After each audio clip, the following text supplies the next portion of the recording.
to have the view from Dragon itself. অবশেষে পৃথিবীতে ফিরলেন মহাকাশে 9 মাস ধরে আটকে থাকা দুই মার্কিন নভোচারী সুনিতা উইলিয়ামস ও বুচ উইলমোর। মঙ্গলবার ভোরে স্পেসএক্সের ক্যাপসুলে করে আন্তর্জাতিক মহাকাশ স্টেশন ত্যাগ করেন তারা। এর আগে সহকর্মীদের কাছ থেকে বিদায় নেওয়ার সময় আবেগঘন পরিবেশ তৈরি হয় মহাকাশ স্টেশনে। একে অন্যের সঙ্গে আলিঙ্গন করে ছবি তুলতে দেখা যায়। দীর্ঘ 17 ঘন্টার যাত্রা শেষে বিশেষ প্যারাশুটের মাধ্যমে স্থানীয় সময় মঙ্গলবার রাতে ফ্লোরিডা উপকূল থেকে 50 মাইল দূরে সমুদ্রে অবতরণ করে স্পেসএক্স ক্যাপসুল।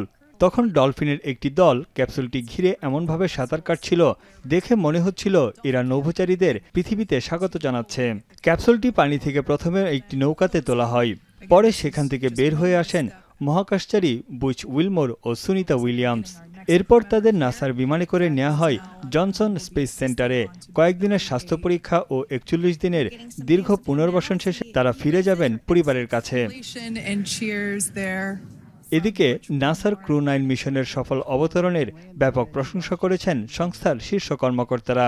এজন্য তারা মার্কিন প্রেসিডেন্ট ডোনাল্ড ট্রাম্পের উদ্যোগকে ধন্যবাদ জানান।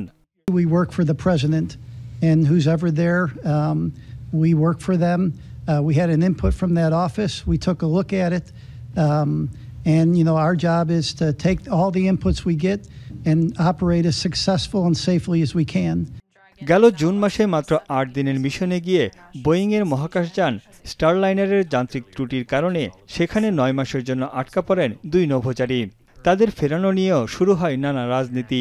ইলন মাস্কের দাবি, বাইডেন প্রশাসনের ব্যর্থতায় তারা এতদিন মহাকাশে আটকে ছিলেন। তবে মহাকাশে আটকে পড়া বিরল নয়। 2022 সালে মার্কিন নভোচারী ফ্রাঙ্ক রুবিও রেকর্ড 371 দিন মহাকাশে আটকে ছিলেন। দীর্ঘ 9 মাস ধরে মহাকাশে আটকে পড়া দুই নভোচারী বুচ ও সুনিতা 900 ঘন্টায় প্রায় 150টি গবেষণা করেছেন। তানভীর জানি, এখন বিশ্ব।